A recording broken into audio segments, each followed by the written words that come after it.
নমস্কার বন্ধুরা, আদক বৌদির হেসেলে সবাইকে স্বাগত। আমতার পান্তুয়া তো জগৎ বিখ্যাত, সেটা সবাই জানি। আমতায় অনেক রকমের পান্তুয়া হয়, যেমন ছানার পান্তুয়া, সুজির পান্তুয়া, রাঙালুর পান্তুয়া। আজ আমি বানাবো আমতার বিখ্যাত রাঙালুর পান্তুয়া। যেহেতু আমার আমতায় দেশের বাড়ি আছে আর আমার পূর্বপুরুষদের মিষ্টির দোকান ছিল, সেহেতু পারফেক্ট মাপগুলি আমি জানি। একদম পারফেক্ট মাপ সহ রাঙালুর পান্তুয়া আমি আজ বানিয়েছিলাম, সেটাই আমি শেয়ার করলাম। এটা খেতে এত সুন্দর হয় যে কেউ বুঝতেই পারবে না এটা রাঙালু দিয়ে তৈরি। প্রথমেই 500 গ্রাম রাঙালু ভালো করে ধুয়ে কুকারে 2টি সিটি দিয়ে নেব। পুরোপুরি সিদ্ধ করে নিলে হবে না, 50% মতো সিদ্ধ করে নেব। তারপর খোলা ছাড়িয়ে একটি গ্রেটারের সাহায্যে গ্রেট করে মেখে নেব। এবার তাতে 2 চামচ সুজি, 1 চামচ ময়দা, 10 টাকার গুঁড়ো দুধ আর 1 চামচ ঘি দিয়ে ভালো করে মাখতে হবে, যেন ভেতরে একটুকু দলা না থাকে।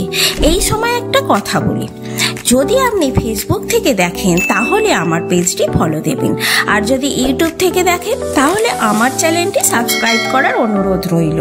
আমার মাখা হয়ে গেছে।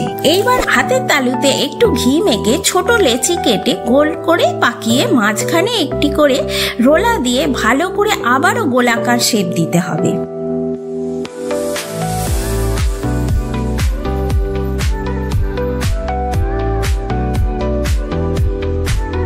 যেন ভাজার সময় ফেটে না যায়। এইভাবে আমি সবকটি পান্তুয়া রেডি করে নেব। এবার একটি কড়াতে 1.5 কাপ চিনি, 3 কাপ জল আর 2টি ছোট এলাচ দিয়ে ফুটিয়ে নেব। খুব গাঢ় করার দরকার নেই।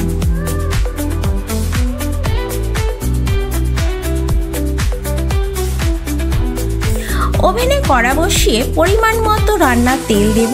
তেলটাকে ভালো করে গরম করে নিতে হবে। তেল গরম হলে প্রথমে একসঙ্গে সব দিয়ে দেবেন না, দুটো করে দেবেন।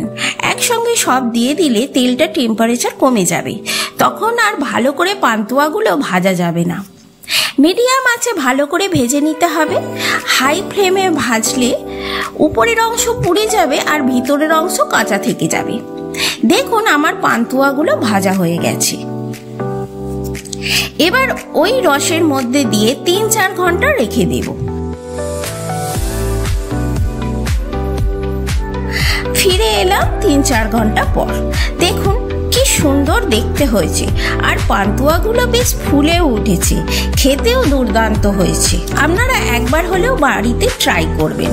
ভিডিওটি এতক্ষণ দেখার জন্য ধন্যবাদ। আবারও একটা সুন্দর ভিডিও নিয়ে হাজির হব। সবাই ভালো থাকবেন, সুস্থ থাকবেন। Thank you.